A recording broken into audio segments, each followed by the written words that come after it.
Certamente você já ouviu a expressão de Mateus 24:12, e por se multiplicar a iniquidade, o amor de muitos esfriará. Nós vivemos em um mundo que a cada dia expressa a sua frieza, a sua indelicadeza na questão de amar o próximo, ter empatia pelas pessoas e viver a graça do Evangelho ensinada por nosso Senhor Jesus Cristo. É fato que o mundo está repleto de violência. Mas no meio disso tudo, você já parou para pensar no grande poder da compaixão de Deus? A compaixão de Deus não é de maneira nenhuma apenas um sentimento,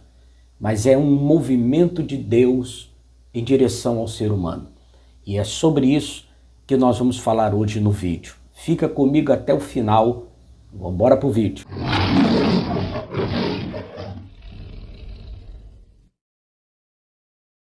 Paz de nosso Senhor e Salvador Jesus Cristo esteja com todos os nossos queridos irmãos. Evangelho de Mateus 9:36 está escrito: E vendo a multidão, teve grande compaixão deles, porque andavam desgarrados e errantes, como ovelhas que não têm pastor. Falar sobre a compaixão de Deus expressa, revelada e nítida na pessoa de nosso Senhor e Salvador Jesus Cristo, sem dúvida nenhuma, gera no coração dos ouvintes a esperança de que nem tudo está perdido. Se você olhar nas páginas dos chamados evangelhos sinóticos, Mateus, Marcos e Lucas, reparamos nestes três evangelhos as maravilhosas obras de nosso Senhor e Salvador Jesus Cristo.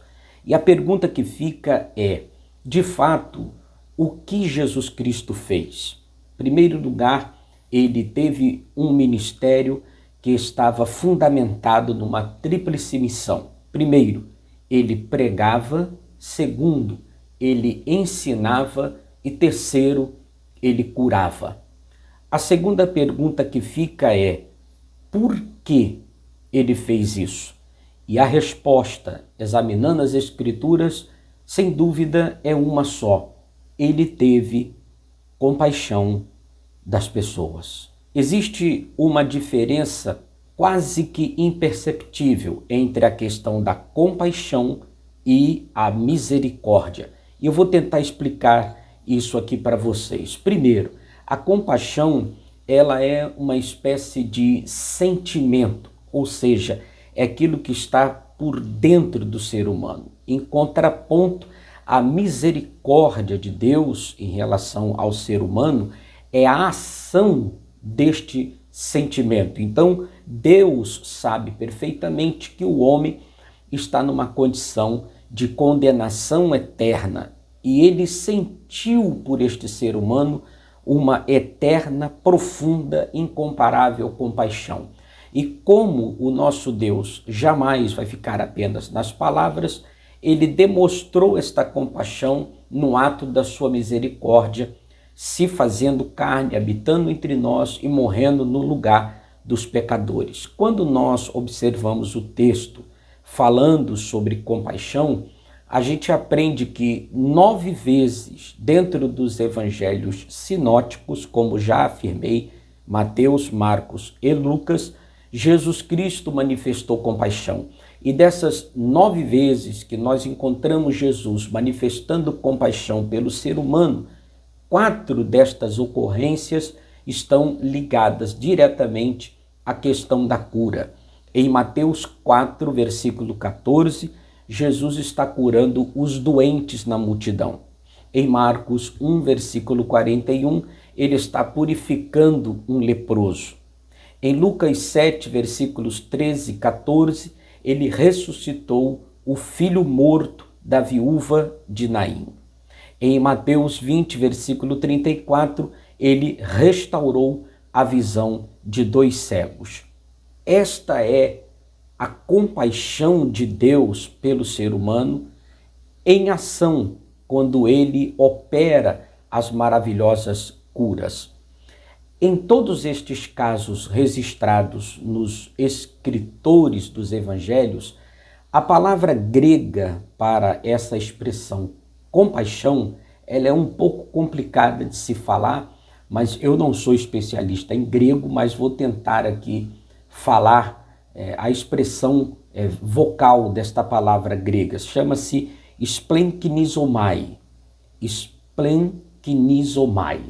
Essa expressão, ela vem de um verbo grego e é o verbo grego mais forte possível para transmitir a profundidade e a intensidade desse movimento chamado compaixão. Essa expressão grega, ela está intimamente ligada, ela se refere aos órgãos internos, como corações, pulmões, o fígado, os intestinos das pessoas, e também foi usada para se referir, dentro da palavra de Deus, até mesmo ao útero feminino. E por que esta palavra está intimamente ligada com estes órgãos internos? É porque os gregos acreditavam que no nosso interior era a sede das emoções mais profundas do ser humano, como raiva, medo e até mesmo o amor. Com isso, essa expressão splenkinizomai não significa apenas pena, compaixão comum por isso ou por aquilo. Não, mas era uma emoção visceral profunda que emerge do âmago, das entranhas do ser. Então, dizer que Jesus foi movido por compaixão é o mesmo dizer que as suas entranhas foram dilaceradas, o seu coração foi dilacerado, é a parte mais vulnerável de nosso Senhor Jesus Cristo sendo revelada aos homens. Veja o que diz, por exemplo, o Evangelho de João 11 e no versículo 35, um texto muito conhecido da igreja, pequenininho. Em algumas traduções, este é o menor versículo da Bíblia. Jesus chorou. E por que ele chorou? Porque ele sentiu compaixão pelo seu amigo Lázaro, que já estava morto. Então, este ato da compaixão de Deus, ele brota da sua essência, do seu próprio caráter, da sua própria personalidade. Lá no livro de Êxodo 3, versículo 7, Deus disse para Moisés: tenho visto atentamente a aflição do meu povo e desci para livrá-los. O que era aquilo? Um ato desta compaixão de Deus na vida dos seres humanos. A compaixão de Deus, ela não fica distante de nenhum de nós. Ela, ao contrário do que muitos pensam, ela se aproxima do sofrimento humano. Lá em Mateus 9,36, a Bíblia diz que ele, vendo as multidões, teve esta grande compaixão. A multidão, ela estava aflita, desamparada, com fome, era como ovelhas que não tinham pastor. E muitas pessoas, elas se sentem desta maneira, desamparados, tristes, abandonados, e não conseguem encontrar afago, carinho, amor no próximo, às vezes nem no pai, nem na mãe, nos irmãos, nem às vezes na própria comunidade, na igreja, aonde congrega, aonde vive.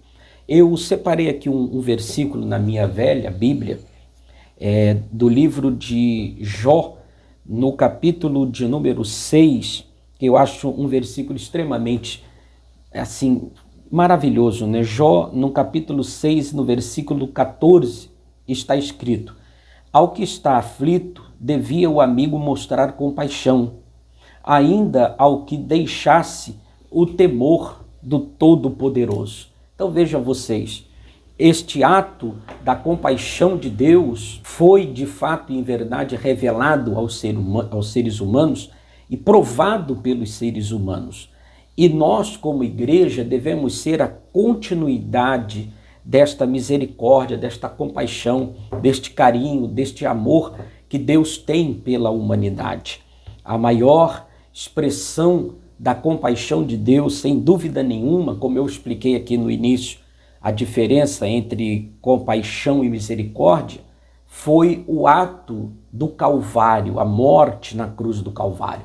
Em Romanos 5, versículo 8, mas Deus prova o seu amor para conosco em que Cristo morreu por nós, sendo nós ainda pecadores. Então ele não apenas ficou em palavras, mas ele demonstrou esta compaixão, se fazendo carne e sofrendo a morte na cruz do Calvário. A compaixão de Deus é o fio que sustenta toda a história da humanidade. É ela que nos alcança quando ninguém mais acredita em nós.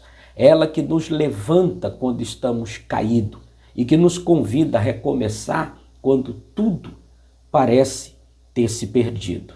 Hoje, se você se sente que falhou, que afastou, lembre-se, Deus não desistiu de você e a compaixão de Deus vai ser estendida até você e vai te alcançar. Graças a Deus que nos dá a vitória por nosso Senhor e Salvador Jesus Cristo. Que bom que você chegou até o final deste vídeo.